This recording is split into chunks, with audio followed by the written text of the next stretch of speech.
ಆಜಿ ಮಸಾಲ. ಎಂತ ಅಡಿಗೆಯ ರುಚಿಯಾಗೋ ರಹಸ್ಯವು 20 ರೂಪಾಯಿ. ಕಾವೇರಿ ನದಿ ನೀರು ಹಂಚಿಕೆ ವಿಚಾರಕ್ಕೆ ಸಂಬಂಧಪಟ್ಟಂತೆ ಸಿಡಬ್ಲ್ಯೂಎಂಎ ಆದೇಶದ ವಿರುದ್ಧ ಮತ್ತೊಮ್ಮೆ ರಾಜ್ಯದ ರೈತರು ಇವತ್ತು ಸಿಡಿದೆದ್ದಿದ್ದಾರೆ. ಮಂಡ್ಯ, ಮೈಸೂರು, ಬೆಂಗಳೂರಿನ ಭಾಗದ ರೈತರು ಅತಿ ದೊಡ್ಡ ಹೋರಾಟಕ್ಕೆ ಮುಂದಾಗ್ತಿದ್ದಾರೆ. ಆ ಮೂಲಕ ಸರ್ಕಾರದ ವಿರುದ್ಧ ಆಕ್ರೋಶ ಇದೆ. ಯಾಕಂದ್ರೆ ರಾಜ್ಯದ ವಾಸ್ತವ ಪರಿಸ್ಥಿತಿಯನ್ನ ಮನವರಿಕೆ ಮಾಡಿಕೊಡುವಲ್ಲಿ ನಮ್ಮ ರಾಜ್ಯದ ಪ್ರತಿನಿಧಿಗಳು ಫೇಲ್ ಆಗಿದ್ದಾರೆ. ಅದರಂತೆ ನಮ್ಮ ರಾಜ್ಯದ ಪರಿಸ್ಥಿತಿ ಹಿಂಗಿದ್ರೂ ಕೂಡ ತಮಿಳುನಾಡು ನೀರು ಕೇಳಿರುವ ವಿಚಾರಕ್ಕೆ ಸಂಬಂಧಪಟ್ಟಂತೆ ತಮಿಳುನಾಡಿನ ವಿರುದ್ಧ ಕೂಡ ರೈತರು ಆಕ್ರೋಶ ಹೊರಹಾಕ್ತಿದ್ದಾರೆ. ಜಸ್ಟ್ ಪ್ರತಿಭಟನೆಗೆ ಮಾತ್ರ ಈ ಹೋರಾಟ ಸೀಮಿತ ಆಗ್ತಾ ಇಲ್ಲ, ಬದಲಾಗಿ ಕರ್ನಾಟಕ ಬಂದ್ ಆಗುತ್ತಾ? ಕಾವೇರಿ ನೀರು ವಿಚಾರಕ್ಕೆ ಸಂಬಂಧಪಟ್ಟಂತೆ ತಮಿಳುನಾಡಿಗೆ ನೀರು ಕೊತ ಕೊತ ಕುದಿಯುತ್ತಿದೆ ಕರುನಾಡು.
ತಮಿಳುನಾಡಿಗೆ ನೀರು ಕೊತ ಕೊತ ಕುದಿಯುತ್ತಿದೆ ಕರುನಾಡು.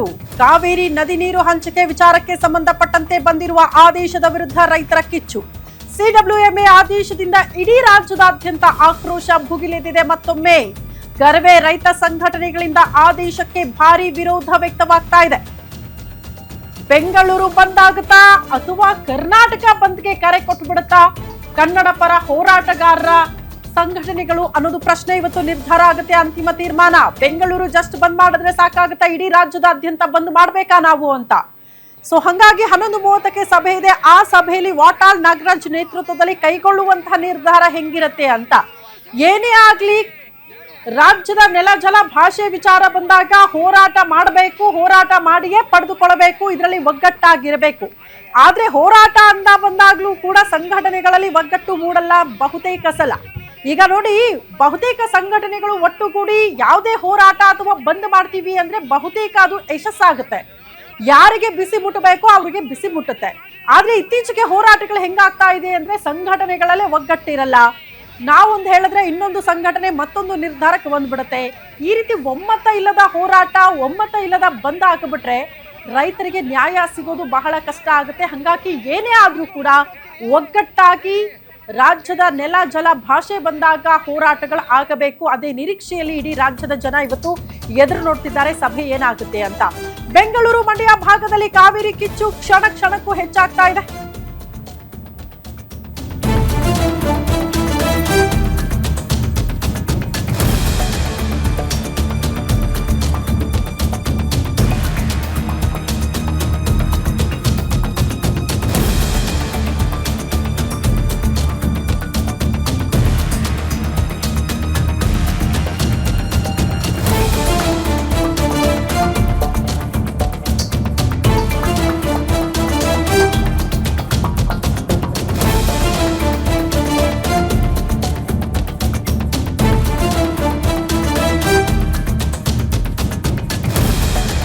ಬೆಂಗಳೂರು, ಮಂಡ್ಯ ಭಾಗದಲ್ಲಿ ಕಾವೇರಿ ಕಿಚ್ಚು ಕ್ಷಣ ಕ್ಷಣಕ್ಕೂ ಹೆಚ್ಚಾಗ್ತಾ ಇದೆ.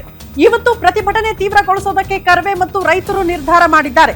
ಬೆಂಗಳೂರಿನ ಹಲವೆಡೆ ನಡೆಯಲಿದೆ 10 ಪ್ರತಿಭಟನೆಗಳು. ಬೇರೆ ಬೇರೆ ರೀತಿಯಲ್ಲಿ, ವಿನೂತನ ರೀತಿಯಲ್ಲಿ ಹೋರಾಟ.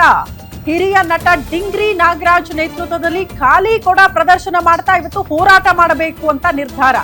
ಫ್ರೀಡಂ ಪಾರ್ಕ್ ನಲ್ಲಿ ಖಾಲಿ ಬಿಂದಿಗೆ ಹಿಡ್ಕೊಂಡು ಹೋರಾಟ ಮಾಡೋದಕ್ಕೆ ನಿರ್ಧಾರ ಮಾಡಿದ್ದಾರೆ.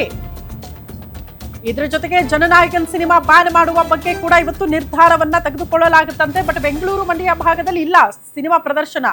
ಇಡೀ ರಾಜ್ಯದಾದ್ಯಂತ ಕೂಡ ಸಿನಿಮಾ ಬ್ಯಾನ್ ಆಗಬೇಕು ಅನ್ನುವಂತ ಆಗ್ರಹ ಇದೆ. ಯಾಕಂದ್ರೆ ತಮಿಳುನಾಡು ಮುಖ್ಯಮಂತ್ರಿ ವಿಜಯ್ ಅಭಿನಯದ ಜನನಾಯಕನ್ ಸಿನಿಮಾ. ಆ ಸಿನಿಮಾ ನಮ್ಮಲ್ಲಿ ಯಾಕೆ ಪ್ರದರ್ಶನ ಆಗಬೇಕು? ರಾಜ್ಯಕ್ಕೆ ಇಷ್ಟ ಅನ್ಯಾಯ ಮಾಡೋರ ಸಿನಿಮಾ ನಾವು ನೋಡ್ಬೇಕಾ ಅಂತ ರೈತರು ಪ್ರಶ್ನೆ ಮಾಡ್ತಿದ್ದಾರೆ. ಹಂಗಾಗಿ ನಿನ್ನೆ ಎಲ್ಲ ಅವರ ಪೋಸ್ಟರ್ಗಳನ್ನ ಹರಿದು ಬ್ಯಾನ್ ಮಾಡಬೇಕು ಅನ್ನುವಂತ ಆಗ್ರಹ ಕೇಳೋದಕ್ಕೆ ಸಿಕ್ತು. ಹಂಗಾಗಿ ಆ ಕುರಿತ ನಿರ್ಧಾರ ಕೂಡ ಇವತ್ತು ಪ್ರಕಟವಾಗಲಿದೆ.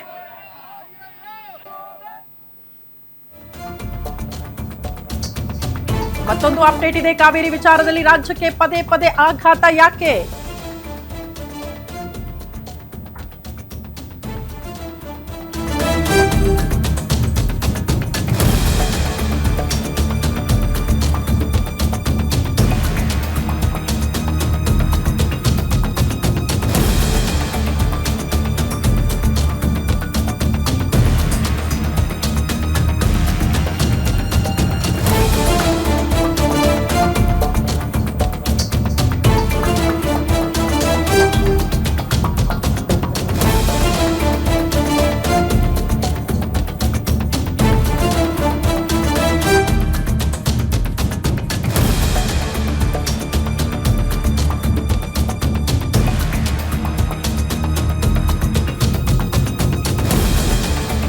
ಕಾವೇರಿ ವಿಚಾರದಲ್ಲಿ ಯಾಕೆ ಪದೇ ಪದೇ ರಾಜ್ಯಕ್ಕೆ ಆಘಾತ ಎದುರಾಗ್ತಾ ಇದೆ?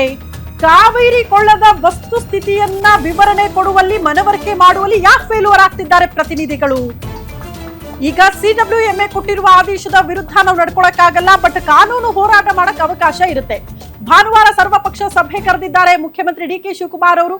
ಯಾಕಂದ್ರೆ ಸರ್ವ ಪಕ್ಷಗಳ ನಾಯಕರ ಅಂದ್ರೆ ವಿಪಕ್ಷಗಳ ಒಂದು ಅಭಿಪ್ರಾಯವನ್ನ ಸಂಗ್ರಹ ಮಾಡಬೇಕಾಗುತ್ತೆ. ಈ ನಾಡಿನ ನೆಲ, ಜಲ, ಭಾಷೆ ವಿಚಾರ ಬಂದಾಗ, ಅಲ್ಲಿ ಯಾವುದೇ ರೀತಿಯ ಸಮಸ್ಯೆಗಳಿದ್ದಾಗ ಒಗ್ಗಟ್ಟಾಗಿ ಹೋರಾಟ ಮಾಡಬೇಕು, ಒಗ್ಗಟ್ಟಾಗಿ ಒಂದು ನಿರ್ಧಾರವನ್ನ ಕೈಗೊಳ್ಳಬೇಕಾಗುತ್ತೆ. ಹಂಗಾಗಿ ಸರ್ವ ಪಕ್ಷಗಳ ಸಭೆ ಕರೆದಿದ್ದಾರೆ ಮುಖ್ಯಮಂತ್ರಿ DK ಶಿವಕುಮಾರ್ ಅವರು. ವಿಪಕ್ಷದವರು ಕೂಡ ಸಭೆಯಲ್ಲಿ ಭಾಗಿಯಾಗ್ತಾ ಇರೋದ್ರಿಂದ ಅಟ್ಲೀಸ್ಟ್ ಯಾವ ನಿರ್ಧಾರಕ್ಕೆ ಬರಬಹುದು ಸರ್ಕಾರ ಅನ್ನೋದೇ ಪ್ರಶ್ನೆ.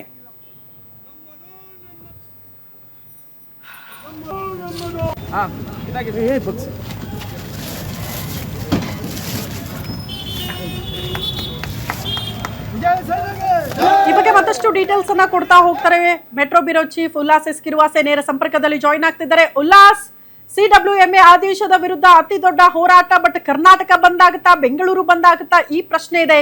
ನಾನಾ ವಿಚಾರಗಳು ಇದರಲ್ಲಿ ಕಾಡ್ತಾ ಇರೋದು. ಏನಾಗಬಹುದು, ಏನ್ ನಿರೀಕ್ಷೆ ಮಾಡಬಹುದು ಇವತ್ತಿನ ದಿನ ಅಂತ?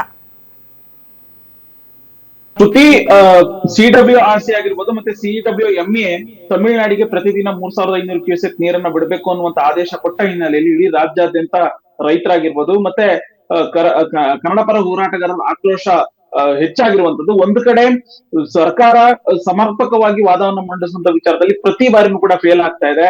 ಆದ್ರೂ ಕೂಡ ತೀರ್ಪು ಬಂದಂತ ಸಂದರ್ಭದಲ್ಲಿ ಕರ್ನಾಟಕಕ್ಕೆ ಅನ್ಯಾಯ ಆಗ್ತಿದೆ ಅನ್ನುವಂತ ಆಕ್ರೋಶ ವ್ಯಕ್ತವಾಗ್ತಿದೆ. ಯಾವುದೇ ಕಾರಣಕ್ಕೂ ತಮಿಳುನಾಡಿಗೆ ನೀರ್ ಬಿಡಬಾರದು ಅನ್ನುವಂತಹ ಒಂದು ಮನವಿಯನ್ನ ಮಾಡ್ತಿದ್ದಾರೆ. ಇದ್ರ ಬೆನ್ನಲ್ಲೇ CWRC ಮತ್ತೆ CWMA ಯಾವಾಗ ಆದೇಶವನ್ನು ಕೊಡ್ತು, ರಾಜ್ಯ ಸರ್ಕಾರ ಈಗ ಮತ್ತೊಮ್ಮೆ ಸುಪ್ರೀಂನ ಮೊರೆ ಹೋಗ್ಬೇಕು ಅನ್ನುವಂತ ತೀರ್ಮಾನಕ್ಕೆ ಬಂದಿದೆ. ಈಗಾಗಲೇ ಭಾನುವಾರ ಸರ್ವಪಕ್ಷಗಳ ಸಭೆಯನ್ನ CM DK ಶಿವಕುಮಾರ್ ಕರೆದಿದ್ದಾರೆ. ಆ ಒಂದು ಸಭೆಯಲ್ಲಿ ಯಾವ ತೀರ್ಮಾನ ಆಗುತ್ತೆ ಅದರ ಆಧಾರದ ಮೇಲೆ ಸರ್ಕಾರ ತನ್ನ ಮುಂದಿನ ನಡೆಯನ್ನ ಪ್ರಕಟ ಮಾಡುತ್ತೆ. ಈಗ ಅನಿವಾರ್ಯವಾಗಿ ನೀರನ್ನ ಹರಿಸಲೇಬೇಕಾದಂತ ಒಂದು ಸಂದಿಗ್ಧ ಪರಿಸ್ಥಿತಿಯಲ್ಲಿ ರಾಜ್ಯ ಸರ್ಕಾರ ಇದೆ. ಇದ್ರ ಬೆನ್ನಲ್ಲೇ ಕಾವೇರಿ ಜಲಾನಯನ ಪ್ರದೇಶದಲ್ಲಿ ಸಾಕಷ್ಟು ಮಳೆ ಆಗಿಲ್ಲ. ಬೆಂಗಳೂರಿಗೆ 95% ಜನ ಬೆಂಗಳೂರು ಜನ ಕಾವೇರಿ ನೀರನ್ನೇ ನಂಬ್ಕೊಂಡಿದ್ದಾರೆ. ಜೊತೆಗೆ 5 ಜಿಲ್ಲೆಗಳು ಕೂಡ ಕಾವೇರಿ ಜಲಾನಯನ ಪ್ರದೇಶದ ವ್ಯಾಪ್ತಿಗೆ ಬರುತ್ತೆ. ಹೀಗಿರ್ಬೇಕಾದ್ರೆ ನಮಗೆ ನೀರಿನ ಕೊರತೆ ಇದೆ. ಇಂಥ ಸಂದರ್ಭದಲ್ಲಿ ತಮಿಳುನಾಡಿಗೆ ನೀರು ಬಿಡುವಂತದ್ದು ಸೂಕ್ತ ಅಲ್ಲ ಅನ್ನುವಂತಹ ಒಂದು ಅಭಿಪ್ರಾಯ ಇಡೀ ರಾಜ್ಯಾದ್ಯಂತ ವ್ಯಕ್ತವಾಗ್ತಿದೆ. ಅದರಲ್ಲೂ ಪ್ರಮುಖವಾಗಿ ಇವತ್ತು ಬೆಳಗ್ಗೆ ಬೆಂಗಳೂರು ಸೇರಿದಂತೆ ಬೇರೆ ಬೇರೆ ಭಾಗಗಳಲ್ಲಿ ವಿಭಿನ್ನ ರೀತಿಯಾದಂತಹ ಪ್ರೊಟೆಸ್ಟ್ಗಳಾಗುತ್ತೆ. ಬೆಂಗಳೂರಿನಲ್ಲೂ 10ಕ್ಕೂ ಹೆಚ್ಚು ಕಡೆಗಳಲ್ಲಿ ಪ್ರತಿಭಟನೆ ಆಗುತ್ತೆ. ಕೇಂದ್ರ ಸರ್ಕಾರ ಮಧ್ಯಸ್ಥಿಕೆ ವಹಿಸಬೇಕು ಅನ್ನುವಂತ ನಿಟ್ಟಿನಲ್ಲಿ ಕೇಂದ್ರದ ಗಮನವನ್ನ ಸೆಳೆಯಬೇಕು ಅನ್ನುವಂತ ನಿಟ್ಟಿನಲ್ಲಿ ಒಂದಷ್ಟು ಕನ್ನಡ ಹೋರಾಟಗಾರರು ಸಂಗೊಳ್ಳಿ ರಾಯಣ್ಣ ರೈಲ್ವೆ ನಿಲ್ದಾಣಕ್ಕೆ ಮುತ್ತಿಗೆ ಹಾಕುವಂತಹ ಒಂದು ಸಾಧ್ಯತೆಗಳು ಕೂಡ ದಟ್ಟವಾಗಿರುವಂತದ್ದು. ಮತ್ತೊಂದ್ ಕಡೆ ಹಿರಿಯ ನಟ ಡಿಂಗ್ರಿ ನಾಗರಾಜ್ ಫ್ರೀಡಂ ಪಾರ್ಕ್ ನಲ್ಲಿ ಪ್ರತಿಭಟನೆಯನ್ನ ಮಾಡ್ತಾ ಇದ್ರೆ, ವಾಟಾಳ್ ನಾಗರಾಜ್ ನೇತೃತ್ವದ ಕನ್ನಡ ವಾಟಾಳ್ ಪಕ್ಷ ಒಂದು ಬೃಹತ್ ಸಭೆಯನ್ನ ಕರೆದಿರುವಂತದ್ದು. ರಾಜ್ಯ ವಿಚಾರಕ್ಕೆ ಬಂದಾಗ ಆ ಒಂದು ಸಭೆ ಮಹತ್ವ ಪಡ್ಕೊಂಡಿದೆ ಅಂತ ಹೇಳಿದ್ರು ಕೂಡ ತಪ್ಪಾಗೋದಿಲ್ಲ. ಯಾಕೆಂತಂದ್ರೆ ಕರ್ನಾಟಕ ಬಂದ್ ಮಾಡ್ಬೇಕು ಅನ್ನುವಂತಹ ಒಂದು ಮುನ್ಸೂಚನೆಯನ್ನ 2 ದಿನಗಳ ಹಿಂದೆ ನಡೆದಂತಹ ಒಂದು ಹೋರಾಟದಲ್ಲಿ ಸ್ವತಃ ವಾಟಾಳ್ ನಾಗರಾಜ್ ಹೇಳಿದ್ರು. ಆದ್ರೆ ಈಗ ಸದ್ಯಕ್ಕೆ ಸಿಗ್ತಾ ಇರುವಂತಹ ಮಾಹಿತಿ ಪ್ರಕಾರ ಕರ್ನಾಟಕ ಬಂದ್ ಮಾಡೋ ಬದಲು ನಾವು ಬೆಂಗಳೂರು ಬಂದ್ ಮಾಡಿದ್ರೆ ಸೂಕ್ತ ಅನ್ನುವಂಥದ್ದು. ಯಾಕೆಂತಂದ್ರೆ ಕಾವೇರಿ ಇಡೀ ಕರ್ನಾಟಕದ ಜನ ಬಳಕೆ ಮಾಡೋದಿಲ್ಲ. ಆದ್ರೆ ಬೆಂಗಳೂರು ಸೇರಿದಂತೆ ಸುಮಾರು ಮಂಡ್ಯ, ಮೈಸೂರು ಈ ಒಂದು 5 ಜಿಲ್ಲೆಗಳು, ಬೆಂಗಳೂರು ಸೇರಿದಂತೆ 5 ಜಿಲ್ಲೆಗಳ ಜನರು ಕಾವೇರಿ ನೀರನ್ನ ಬಳಕೆ ಮಾಡ್ತಿದ್ದಾರೆ. ಸೊ ಹೀಗಾಗಿ ನಾವು ಕರ್ನಾಟಕ ಬಂದ್ ಅನ್ನ ಮಾಡಿದ್ರೆ ನಮ್ಗೆ ಸಮರ್ಪಕವಾದಂತಹ ಒಂದು ಬೆಂಬಲ ಸಿಗೋದಿಲ್ಲ. ಹಾಗಾಗಿ ನಾವು ಕರ್ನಾಟಕ ಬಂದ್ ಮಾಡೋ ಬದಲು ಬೆಂಗಳೂರು ಬಂದ್ ಮಾಡಿದ್ರೆ ಸೂಕ್ತ ಅನ್ನುವಂತ ಒಂದು ಅಭಿಪ್ರಾಯನ ಕೂಡ ವ್ಯಕ್ತವಾಗ್ತಾ ಇದೆ. ಸೊ 11:30ಗೆ ವಾಟಾಳ್ ನಾಗರಾಜ್ ಆಗಿರ್ಬೋದು, ಸಾರಾ ಗೋವಿಂದ ಆಗಿರ್ಬೋದು, ಈ ರೀತಿಯ ರೈತ ಸಂಘಟನೆಗಳು ಎಲ್ಲರೂ ಸೇರಿ ಒಂದು ಸಭೆಯನ್ನ ನಡೆಸ್ತಾರೆ. ಆ ಒಂದು ಸಭೆಯಲ್ಲಿ ಬಂದ್ ಮಾಡೋದಾದ್ರೆ ಕರ್ನಾಟಕ ಬಂದ್ ಮಾಡ್ಬೇಕಾ ಅಥವಾ ಬೆಂಗಳೂರು ಬಂದ್ ಮಾಡ್ಬೇಕಾ ಅನ್ನುವಂಥದ್ದು ತೀರ್ಮಾನ, ಮತ್ತೆ ಯಾವ ದಿನಾಂಕದಂದು ನಾವು ಪ್ರತಿಭಟನೆಯನ್ನ ಮಾಡ್ಬೇಕು ಅಥವಾ ಬಂಧನ ಮಾಡ್ಬೇಕು ಅನ್ನುವಂತಹ ಒಂದು ನಿರ್ಧಾರವನ್ನ ಪ್ರಕಟ ಮಾಡುವಂತ ಸಾಧ್ಯತೆಗಳಿದಾವೆ. ಇದ್ರ ಬೆನ್ನಲ್ಲೇ ಯಾವಾಗ ಸಿಡಬ್ಲ್ಯೂಎಂಎ ಆದೇಶವನ್ನು ಕೊಡ್ತು, ನಿನ್ನೆಯಿಂದನೂ ಕೂಡ ಇಡೀ ರಾಜ್ಯಾದ್ಯಂತ ತಮಿಳುನಾಡು ಸಿಎಂ ಜೋಸೆಫ್ ವಿಜಯ್ ಅಭಿನಯದ ಜನನಾಯಕನ್ ಸಿನಿಮಾ ಯಾವುದೇ ಕಾರಣಕ್ಕೂ ಪ್ರದರ್ಶನ ಆಗ್ಬಾರ್ದು ಅನ್ನುವಂತ ಒತ್ತಾಯ ಕೇಳಿ ಬರ್ತಾ ಇದೆ. ಒಂದಷ್ಟು ಚಿತ್ರಮಂದಿರಗಳಲ್ಲಿ ಮುನ್ನೆಚ್ಚರಿಕಾ ಕ್ರಮವಾಗಿ ಪ್ರದರ್ಶನವನ್ನ ರದ್ದು ಮಾಡಿದ್ದಾರೆ. ಮತ್ತೊಂದು ಒಂದಷ್ಟು ಭಾಗಗಳಲ್ಲಿ ಪ್ರದರ್ಶನ ಆಗ್ತಾ ಇತ್ತು, ಅಲ್ಲಿ ಬ್ಯಾನರ್ಗಳಿದ್ವು, ಅವೆಲ್ಲವನ್ನು ಕೂಡ ಕನ್ನಡ ಪರ ಹೋರಾಟಗಾರರು ತೆಗೆಯುವಂತ ಕೆಲಸವನ್ನ ಮಾಡಿದ್ದಾರೆ. ಯಾವುದೇ ಕಾರಣಕ್ಕೂ ತಮಿಳುನಾಡಿಗೆ ಕನ್ನಡಕ್ಕೆ ಅನ್ಯಾಯ ಆಗ್ತಾ ಇದೆ. ಇಂಥ ಸಂದರ್ಭದಲ್ಲಿ ತಮಿಳುನಾಡು ಸಿಎಂ ಅಭಿನಯದ ಜನನಾಯಕನ್ ಸಿನಿಮಾವನ್ನು ಇಡೀ ರಾಜ್ಯಾದ್ಯಂತ ಪ್ರದರ್ಶನ ಮಾಡಬಾರ್ದು, ಅದಕ್ಕೆ ಬ್ಯಾನ್ ಮಾಡಬೇಕು ಅನ್ನುವಂತ ಒಂದು ಒತ್ತಾಯ ಕನ್ನಡ ಪರ ಹೋರಾಟಗಾರರು ಮಾಡ್ತಿದ್ದಾರೆ. ಸೊ ಸರ್ಕಾರದ ಮುಂದಿರುವಂತಹ ಆಪ್ಷನ್ ಏನು ಅಂತಂದ್ರೆ, ಒಂದು ಸರ್ವಪಕ್ಷಗಳ ಸಭೆಯನ್ನ ಕರೆದಿರುವಂತದ್ದು. ಆ ಸಭೆಯಲ್ಲಿ ಏನೇ ತೀರ್ಮಾನ ಬಂದ್ರು ಕೂಡ ನಾವು ಯಾವುದೇ ಕಾರಣಕ್ಕೂ ತಮಿಳುನಾಡಿಗೆ ನೀರನ್ನ ಬಿಡೋದಿಲ್ಲ ಅನ್ನುವಂಥದ್ದು, ಮತ್ತೆ ಕಾವೇರಿ ಜಲಾನಯನ ಪ್ರದೇಶದಲ್ಲಿ ಯಾವ ರೀತಿಯಾದಂತಹ ಸಮಸ್ಯೆಗಳಿದ್ದಾರೆ ಅವೆಲ್ಲವನ್ನು ಕೂಡ ಸುಪ್ರೀಂ ಕೋರ್ಟ್ಗೆ ಗಮನಕ್ಕೆ ತಂದು ವಾಸ್ತವಾಂಶವನ್ನ ತಿಳಿಸುವಂತ ಕೆಲಸಕ್ಕೆ ಮುಂದಾಗಬೇಕು ಅನ್ನುವಂತ ಒಂದು ಒತ್ತಾಯ ಕೇಳಿ ಬರ್ತಾ ಇದೆ. ಶ್ರುತಿ. ಓಕೆ ಉಲ್ಲಾಸ್, ಧನ್ಯವಾದಗಳು ತಮ್ಮೆಲ್ಲ ಮಾಹಿತಿಗೆ.